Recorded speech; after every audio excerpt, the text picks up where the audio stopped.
Olá, vamos apresentar então a segunda parte de robótica de aplicações. Sou o professor João Quadros, né? O e-mail está aí. E o que a gente vai trabalhar com hoje? Justamente a arquitetura dos robôs móveis. Nós estamos trabalhando com robôs móveis, né? Robôs considerados móveis são aquele que a base, né, que a gente viu no outro slide, se movimenta do ponto A para o ponto B através de motores ou atuadores. Isso é um robô móvel. Ele pode ser um robô móvel terrestre, aéreo ou marítimo, vulgarmente chamados de drones.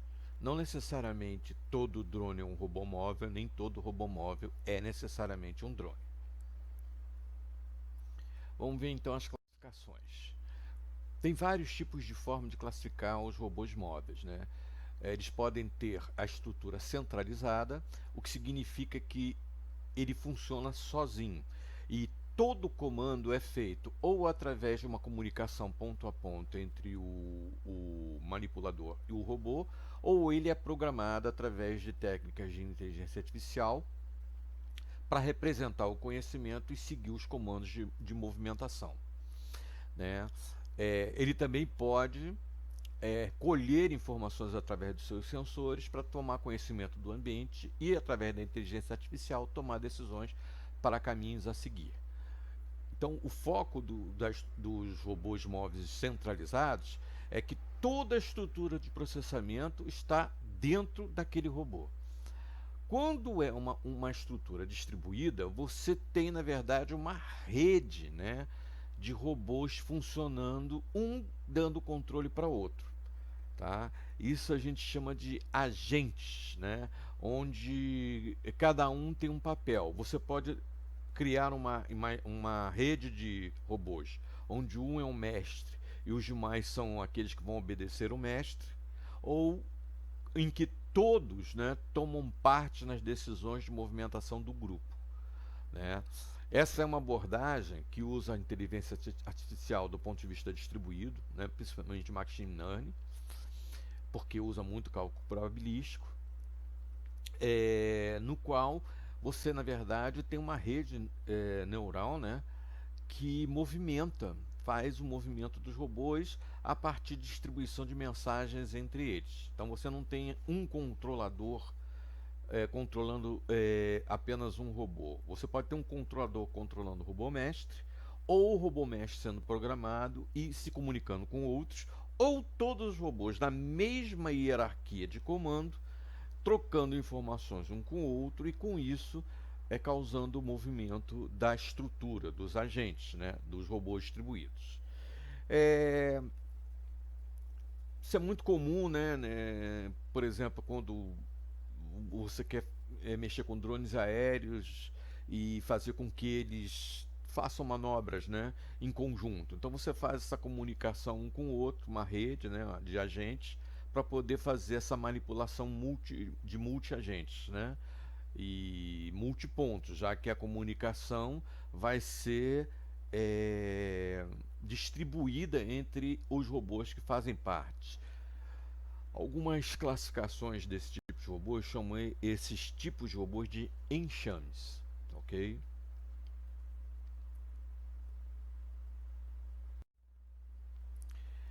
Bem, o que a gente chama de encapsulamento são as estruturas baseadas em comportamentos ou módulos funcionais. O que a gente chama de encapsulamento comportamental diz o seguinte: ele é um robô que está programado a ter um determinado comportamento. Então ele vai tomar uma determinada direção para fazer um determinado trabalho. Agora, se ele é baseado em modelos funcionais, então ele precisa planejar, né, o modelo do ambiente particular no qual ele vai se propor a trabalhar, para daí então começar a fazer trocas com os dados dos sensores. Neste caso, os robôs móveis encapsulados baseados em módulos funcionais são essencialmente drones, né, de comando. Né? Drones terrestres que são usados para resgate de pessoas, por exemplo, ou identificar pessoas vivas num terremoto. Drones aéreos de baixa altitude ou de alta altitude para fazer mapeamentos geográficos, ou drones terrestres para fazer mapeamentos geográficos submarinos. Então, essa ideia de modelos funcionais, respostas comportamentais, não estão explícitas na arquitetura do computador. Na verdade, ele é construído como um bloco de informações que vão se autoalimentar. O comportamento, né, que a gente fala do módulo comportamental, engloba coerência, ou seja, o robô deve fazer as ações para as quais ele foi planejado. Se é um robô marítimo, né, ele vai estar no mar. Se é um robô aéreo, só tem sentido ele trabalhar no ar. E assim por diante. Se for um robô híbrido, por exemplo, ele tem uma parte aérea e pode estar no chão, ele não pode fazer as duas coisas ao mesmo tempo. Então tem que haver um desligamento de um comportamento para um ou outro comportamento. Então a coerência se diz isso. Ele não pode fazer duas coisas se elas se interferem umas com as outras. Já em termos de importância, ele valoriza os comportamentos que devem estar ativos. Por exemplo, né, se o robô precisar recarregar baterias, então ele deve ativar toda a direção dele até o módulo de recarga, que ele deve estar planejado a alcançar. Né? Por exemplo, se um robô está num labirinto, precisa achar uma bola e pegar, o que a gente vai considerar comportamento ativo no momento que ele encontrar a bola seria uma garra que iria pegar a bola e botar dentro de um recipiente. Isso é o grau de importância do comportamento. E, obviamente, associado a isso, a adequação. Se ele está no ambiente terrestre, tem que funcionar dentro das metas que ele se propôs. Um robô limpador de chão, né, é um robô terrestre. Ele não vai catar poeira do ar, tá certo? E ele vai cumprir as tarefas adequadas aos sensores e módulos atuadores que estejam conectados a ele. Por exemplo, ele não vai ter uma garra se ele não vai usar, tá certo?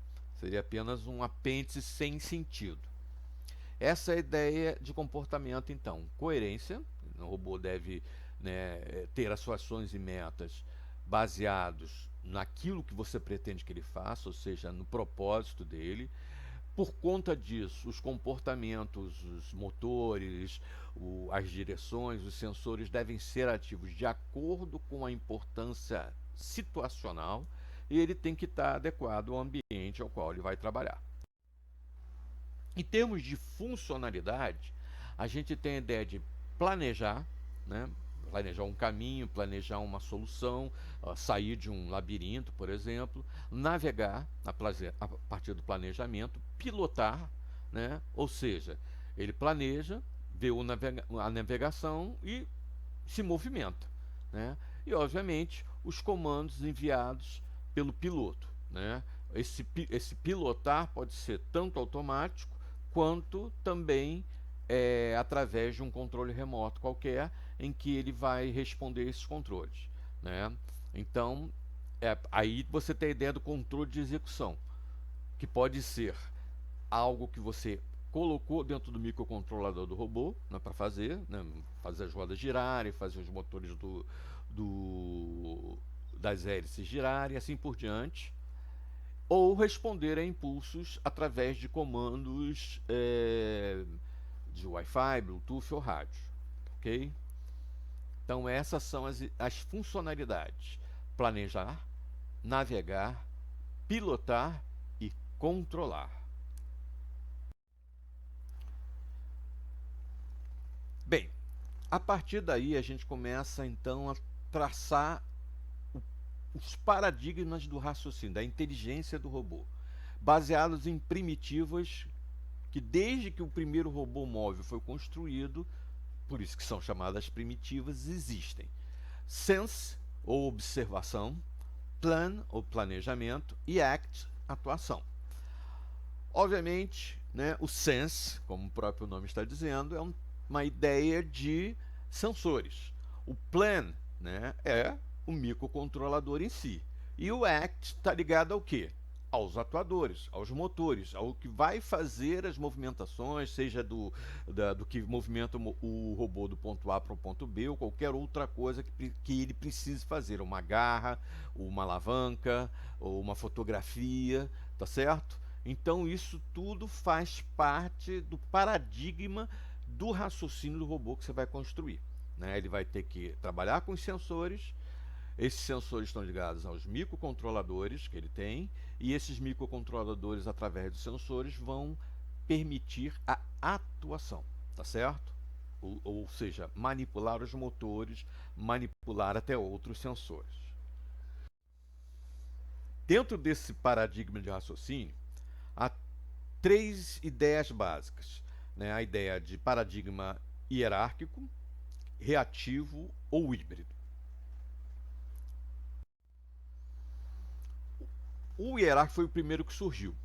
E ele consiste em uma coisa bem simples. Você hierarquiza ações e sequências para conseguir a execução de movimento do seu robô. É uma estrutura top-down. Você tem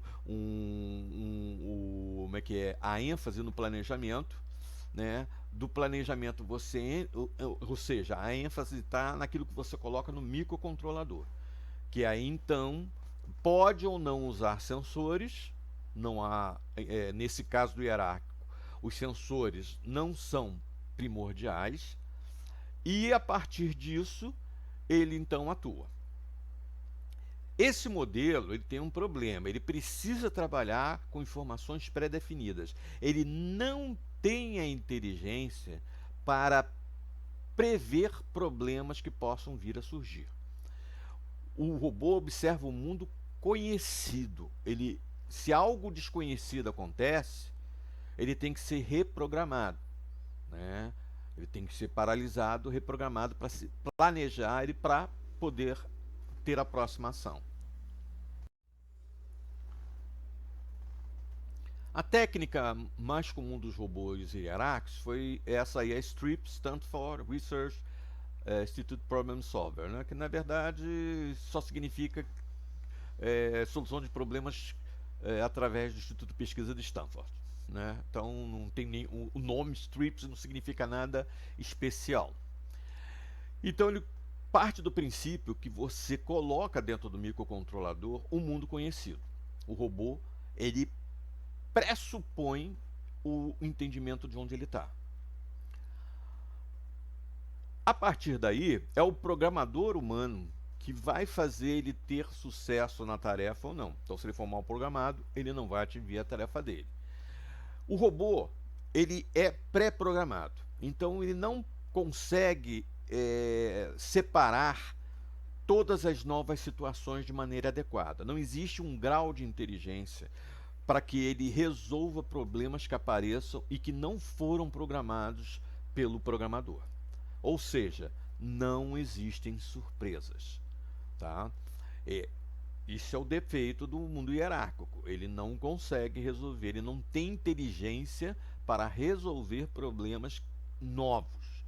Ele só resolve problemas que a priori foram dados para ele. Então, por exemplo, se eu botar um robô num labirinto, ele só vai resolver o labirinto se eu der para ele as soluções possíveis do labirinto e ele escolhe o caminho. Se eu deixar ele resolver por si só, ele não vai sair do labirinto nunca. Isso é um modelo hierárquico, tá, gente? E existe.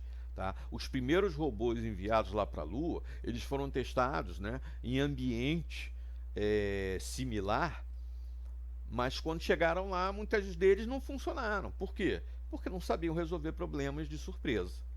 Tá? Então, o que faz o robô ser operado é a programação do ambiente no qual ele vai estar associado. Um exemplo, né, que a gente vê aqui é um exemplo bem interessante. Então aqui a gente tem uma sala onde tem um robô e ele tem que alcançar esse objeto. Isso está nesse trabalho aqui, né, de Mac Carroll, tá, ok? Introdução à Robótica. Vocês podem ver, eu já tenho outras edições, mas a que eu tenho era de 1995. E, neste caso, como é que eu programo o robô? Eu digo o seguinte, olha, você tem uma sala 1, uma porta 1, uma sala 2. Tá? Então, eu digo para ele isso aqui. Isso são os objetos, os objetos em termos de programação, que estão dentro do ambiente do robô. Tem que dizer para ele, ó, você tem a sala 1, a porta 1, a sala 2, você é o robô e você tem que chegar ao objeto. Tá? Aí eu programo primitivas. Então, olha só. Eu digo aqui no comando inRoom que quem está na sala 1, na S1, é o robô. Quem está na sala 2 é o objeto. A conexão através da sala 1 para a sala 2, da sala 1 e da sala 2 para a sala 1, percebam que eu tenho que conectar ida e volta, senão o robô não vai conseguir voltar caso ele veja algum problema. Então, o método hierárquico, ele é totalmente executado por você. Né? E no final, além disso, eu tenho um status da porta estar aberta ou fechada. Se a porta estiver fechada e eu não programar o robô para abrir, ele não vai abrir. Tá certo? Ele não sabe resolver problemas fora do ambiente programado. Então, olha só, eu disse que a porta está aberta, é assim que ele vai interpretar. Então, ao final, o robô e o objeto estão na sala 2 e as conexões estão aqui e a porta continua aberta. Então a ideia é trazer o robô da sala 1 para a sala 2. Aqui a gente tem uma ideia dessa técnica, né, a partir de operações, pré-condições, coisas que são adicionadas e coisas que são efetivamente apagadas. Então, por exemplo, aqui eu estou dizendo, robô, qual é a operação? Vai para a porta, né, da sala em que você está. Né? Atravessa a porta. Tá, ok? É a operação 2. Então, qual é a pré-condição? Que ele esteja numa sala e que haja conexão entre essas salas. Qual é a pré-condição para esse comando ser executado? Que a conexão esteja nos dois lados, que a porta esteja aberta, né, e que ele se direcione, né, a partir da porta para outra sala. Então, é o que a gente quer aqui, que ele saia aqui e pare aqui, né, na sala 2, né, perto do objeto. Agora, a partir daí, a operação 2 ela vai ser avaliada. E se a porta estiver fechada? Né? E se a porta, ele errar o caminho da porta e bater numa parede? Vai haver uma falha. E aí essa falha vai exigir uma avaliação, ou seja, uma reprogramação. Você vai pegar o robô de novo e vai reprogramá-lo para que ele possa resolver isso e finalmente chegar ao ambiente final ao qual ele se propõe. Né? Ele volta, se reprograma e volta e chega ao objetivo final. Então, o modelo hierárquico, né, também tem essa arquitetura Nest Hierarchic Control. Observar, planejar e atuar. Então, a observação é carregar o ambiente dentro do robô. É a base de conhecimento. É a partir dessa base de conhecimento que ele vai decidir. Ele não vai decidir, ele não aprende nada novo. Ele só pega o que já está programado. Neste caso, ele pode prescindir de sensores, mas somente para confirmar o modelo ambiental que já foi dado. Em termos de planejamento, ele vai planejar as missões, trabalhar com a navegação e com a pilotagem, ou seja, o piloto vai propor a navegação para ele e ele vai então, dentro do ambiente dele, trabalhar. E o microcontrolador é o que vai mexer com o motor. Né? Então, no final das contas, tudo isso é para chegar a um microcontrolador, né, poder se direcionar ou responder os comandos. Então, o modelo NHC, na arquitetura NHC hierárquica, ela possui os sensores, o microcontrolador, né, e os motores. O robô adquire a informações sobre o ambiente, pode adquirir com os sensores, mas dentro de um modelo pré-concebido. Né? Então, por exemplo, se eu determino que um robô ele é um robô aéreo de 25 metros, 25 metros é uma altura que, por exemplo, pode bater num prédio. Então, eu posso criar um modelo ambiental de colisão, anticolisão. Agora, se esse robô ele chega a 150 metros, a 200 metros, a 300 metros, a 3 quilômetros, o sistema colisão tem que ser dinâmico. Aí o modelo hierárquico não vai funcionar. Então, o modelo hierárquico ele funciona quando o modelo ambiental é estático, ou seja, não tem surpresa. Quando ele começa a ter surpresa, aí ele já começa a não funcionar, tá certo? Então, por exemplo, para que ele possa navegar, ele tem que ter um mapa prévio de uma região com todos os elementos, todas as alturas. Se por um acaso surgir, né, alguma pedra no caminho, ele não vai conseguir passar dessa pedra. Você vai ter que refazer o mapa, vai reensinar o robô, tá certo? Então, o foco do hierárquico é que você programa o modelo ambiental. Então, nesse caso, por exemplo, eu vou ter que dizer todas essas distâncias para ele ou colocar um sensor de modo que ele obtenha essas distâncias. Né? Por que ele precisa dessas distâncias? Porque ele precisa saber qual a partir, né, você vê que as distâncias são quadradas, né? Mas ele pode calcular diagonais a partir dessas distâncias. Né? Aqui, né, a raiz quadrada dentro do cateto, do cateto adjacente, o cateto adverso. Você tem aqui, né, a hipotenusa. Aí você pode parar um determinado ponto, planejar para cá, etc, etc. Então, para o robô funcionar nesta arquitetura, ele precisa destas distâncias. É o modelo ambiental, é a base de conhecimento dele. Ele pode, parado, você pode dar um comando para ele usar um sensor, por exemplo, de distância e calcular todas essas distâncias, mas pode não haver precisão, tá bom? A partir disso aí sim, tem a inteligência a partir do modelo já pré-concebido. Então ele cria, né, modelos geométricos, né, quadrados, retângulos, né, em geral, né, para poder fazer a movimentação de caminhos possíveis. Ele traça vários caminhos e aí o grau de inteligência dele é prever o menor caminho ou o melhor caminho, né, que não necessariamente é o menor. O melhor caminho é aquele que tem menos interrupções.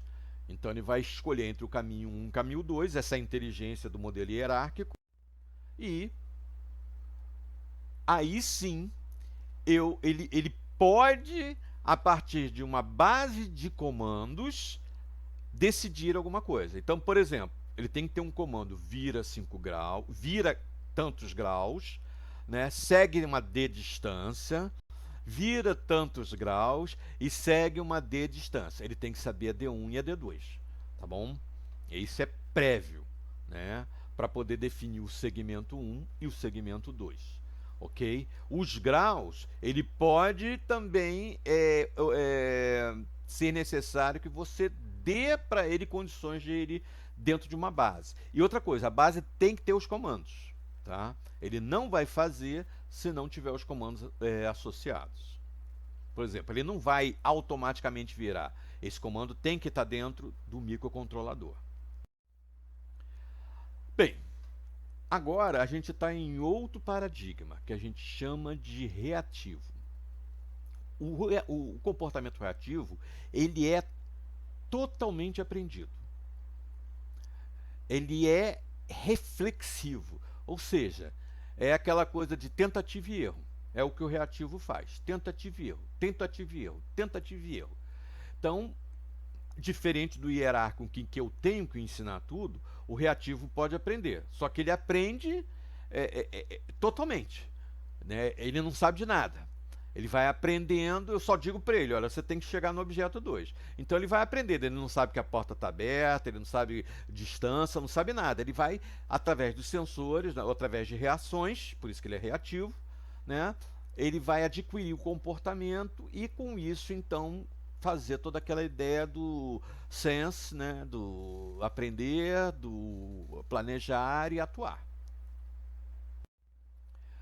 Isso faz com que a ideia de observar, planejar e atuar, né, seja constante num robô reativo, diferente do robô hierárquico, onde ele tem o observar, planejar e atuar praticamente pré-programado. O reativo ele é programado a reagir, aprende. se vira, entendeu? No popular seria isso. E a fase de planejamento, na verdade, não existe, né? Porque é diretamente ligado ao atuador. O microcontrolador, ele tem uma função de reagir. Então você coloca tudo ali dentro. Ele é sobrecarregado com informações para poder reagir a qualquer coisa que apareça. Tá certo?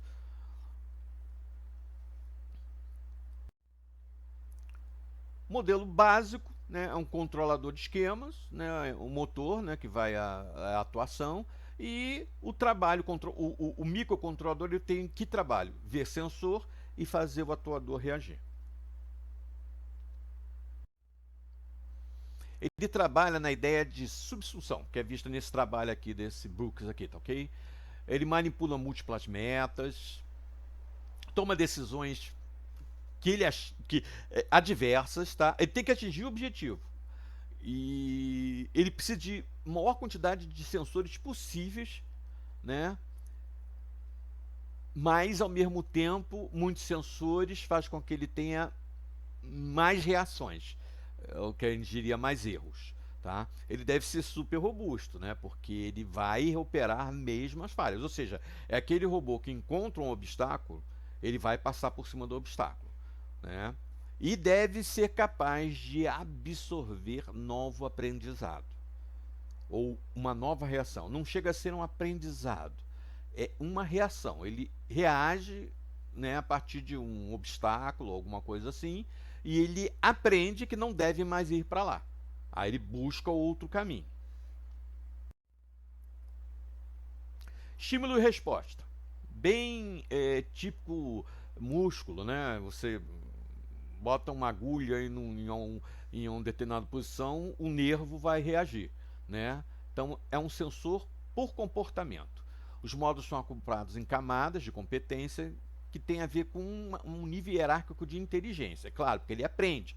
Aprende a não fazer aquilo que ele já viu que não dá certo, tá? Mas ele não tem a capacidade de prever tudo, né? Ele só reage a qualquer coisa que surja. Ele não prevê, ele reage. Não tem representação do mundo para ele. Ele não sabe. Ele vai aprender. Ele vai mapear o mundo, ok?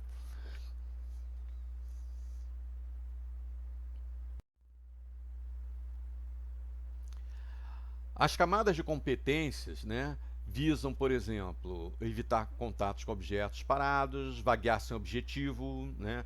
Quer dizer, eu tenho que dar um objetivo para ele, não pode sair batendo contra lugar. Explorar o mundo e, a partir dessa exploração, construir um ambiente, ele verificar, né, que o ambiente que ele está, poder, né, verificar mudanças. Por exemplo, se eu mudar uma parede de lugar, ele vai reescrever todo o ambiente, vai raciocinar sobre o mundo que ele está, mas em termos de reação. E essa reação são formulações para novas execuções, e o raciocínio é exclusivamente reativo, não é preventivo.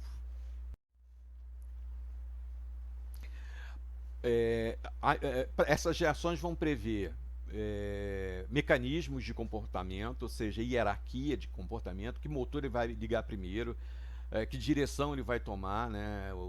Aí você tem o diferencial, o integrador para fazer um robô terrestre virar para a direita, virar para a esquerda dentro de determinada angulação. Basicamente, os comportamentos dele visam supressão, né? Ou seja, o mais nível baixo de pensamento que você pode imaginar, ou seja, estou com sede, bebo água, pronto, acabou. E aquele que inibe, ou seja, eu não vou para um campo minado, tá? São pensamentos dentro de um raciocínio bem animal mesmo, né? Um animal, quando ele está com sede, bebe água, né? São reações a estímulos da natureza, né? Se o animal, por exemplo, está andando e ele está andando num campo com espinhos, ele vai tentar evitar aquele caminho. É uma reação natural do animal. Basicamente, né, isso aqui é também o trabalho do Brooks, né, que a gente tem uma ideia de um sonar. Ele pode ver uma colisão. Se ele vê uma colisão, ele volta para trás. Se ele não vê nada, ele segue em frente e vira para achar o caminho dele. Se ele tiver muitos sonários, ele vai ter que trabalhar com, vai ter que ter uma inteligência para tratar com múltiplos sinais. Por isso que quanto mais sensores, mais chances de erro. Digamos que o sonar 1 encontre um obstáculo, o sonar 3 não. O que, que ele vai fazer? Aí você tem que ter mais inteligência. Mas o reativo ele não consegue ter um grau de inteligência muito superior porque ele não prevê, ele só reage. Aqui é só uma visão, né, de como é que ele teria que ser refeito, né, para impedir erros de ficar rodando dentro de um ambiente. Eu teria que ter um outro nível, né, onde eu teria a ideia de permitir que ele continuasse a tarefa dele, porque a partir de muitos obstáculos ele toma uma decisão de um caminho, entendeu? Então existe um nível de programação também. E aí vai, eu vou criando vários níveis, né? Aqui tem um integrador, né, para ele poder ir para a direita, para a esquerda, permanecer no meio, olhar. Quer dizer, eu vou criando, vou tornando ele mais robusto, botando vários tipos de sensores diferentes para que ele e programar o microcontrolador para responder a cada um desses estímulos. Eles têm nível de inteligência, podem operar em tempo real, e podem usar processadores baratos, né? Quando ele diz processadores baratos, é no nível de até mega e alguns piques, né? É uma estrutura bottom-up, quer dizer, ele resolve a partir de partes. A top-down, ele vê o todo e a partir daí particiona. Aqui não, ele vê parte e vai formando o todo, tá? Ele não tem capacidade de memorização, ele não tem capacidade de previsão, ele não tem capacidade de planejamento de trajetórias ótimas, tá? Ele constrói mapas, mas esse mapa vai ser totalmente refeito. Ele não memoriza esse mapa, ele não segue o mesmo caminho, tá ok? Então, o nosso exemplo lá, mesma coisa, sala 1, sala 2, porta 1, robô de objeto. Ele não planeja nada, ele vai andando, bate na porta, volta, tenta de novo, baixou, não tem obstáculo, vai até ali, tenta, vai fazendo isso várias vezes até que chega o obstáculo. Eu reduzi bastante o tempo que ele faria isso, mas você imagina que, como ele não memoriza, se eu botar ele de novo, ele não vai fazer o mesmo caminho, ele vai seguir totalmente aleatório, tá? É imprevisível. Aí, alguém juntou os dois e fez o paradigma de raciocínio híbrido, que é o que a gente usa, tá? Apesar dos robôs reativos precisarem serem fáceis de montar, como por exemplo com um ATmega ou um PIC, os robôs híbridos também são fáceis de montar, porque a capacidade de inteligência dos microcontroladores atual é bastante robusta. Então o que eles fazem? Eles fazem tudo que um hierárquico e reativo faz. Então, nesse caso, ele prevê comportamentos. Ele é capaz de calcular o melhor caminho. E se encontrar alguma dificuldade imprevisível, que não estava previsto, ele consegue aprender e refazer o caminho. Tá certo? Então, os caminhos, os comportamentos básicos são reativos, mas toda a ideia do reativo está ligado ao planejamento, que é uma ideia de hierárquico. Então, neste caso, os sensores são primordiais e a resposta é em tempo real, porque ele é reativo, mas ele utiliza, antes de reagir, os sinais do controle, do planejamento. Tá certo? Então essa é a grande característica do sistema híbrido. Ele mexe com os três itens de maneira perfeita: observação, planejamento e atuação. Os módulos que compõem, né, um robô híbrido, um robô móvel híbrido, né, é o sequenciador, um conjunto de inteligências comportamentais, né, você faz com que ele responda a vários estímulos diferentes. Você gerencia os recursos associados a esses estímulos, memoriza, tá? Toda a informação, ou seja, ele aprende, tá? Ele prevê, ele planeja, né? Toda a comunicação, ele pode ser autônomo, né? Mas tem toda uma forma do ser humano é, dizer ao robô o que ele vai fazer a partir do planejamento. Ou seja, ele tem uma inteligência bastante robusta. E resolve problemas, coisa que o reativo não consegue fazer e o hierárquico demora muito, só faz isso, só resolve problema. Aqui ele reage e resolve problemas. O hierárquico ele não consegue ver coisas imprevisíveis. O reativo ele não sabe planejar a partir do imprevisível. Ele vai fazendo o que der na cabeça. Esse aqui é o robô com inteligência. Esse é o nosso foco. A gente vai mexer com robôs híbridos, robôs móveis inteligentes que servem a necessidades específicas e têm capacidade de raciocinar. É o que está lá em Marte agora, é um robô com raciocínio híbrido. Então, aqui está a arquitetura dele chama-se Aura, né? Então ele tem toda uma ideia de... Aqui é a inteligência dele, né? A parte de representação, planejamento, raciocínio espacial, sequenciamento no plano. O controlador, né, se alimenta dessa base de informação que é retroalimentada por qualquer novo coisa que aconteça, e ele então mexe com os atuadores e com os sensores, né? Ele gerencia todas as informações para criar uma inteligência de resposta. O método Aura, né, planejamento de missão, o módulo interage com o usuário, né? Ele consegue construir mapas, né? Aprender, reconstruir mapas, a partir da reconstrução, sequenciar novos planos, verificar cada passo, controlar esquemas e responder a estímulos novos. Ou seja, é um robô inteligente na sua essência.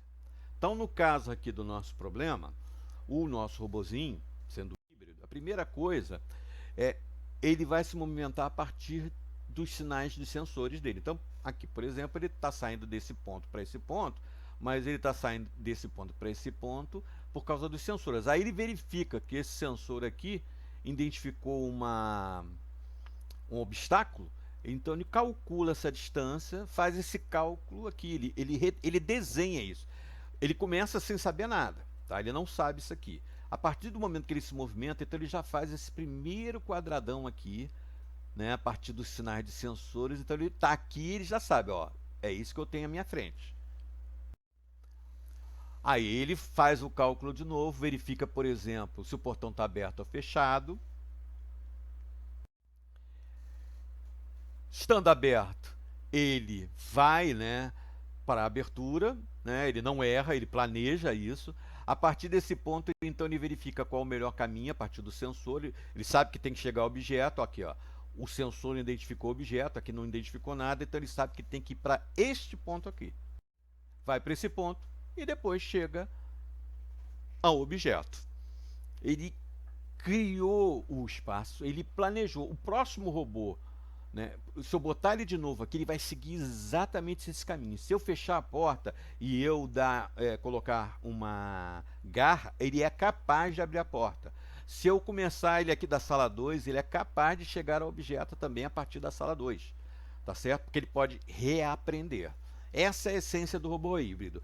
Essa é a arquitetura que mais nós vamos trabalhar, a Aura, né? Ela é reativa e planejadora. Ela prevê e trabalha com o imprevisível e tem inteligência. Tá, ok? E ela se adequa ao ambiente. É óbvio que aquela adequação continua sendo ponto básico. O robô, se ele é terrestre, ele não vai sair voando. Se ele é terrestre, não pode ser jogado na água. Tá, ok? Ele se adequa ao ambiente. Por exemplo, o robô marítimo ele vai saber verificar o fundo do mar e andar lá pelo fundo do mar. Ele tem essa condição. Um robô aéreo ele pode aterrissar e sair andando. Tem essa condição. Mas ele está, na verdade, adequando ambientes diferentes. Então, isso, gente, termina a segunda etapa de conhecimento básico de robótica. E aí a gente então vai partir para a terceira para depois partirmos para a prática. Ok? Muito obrigado.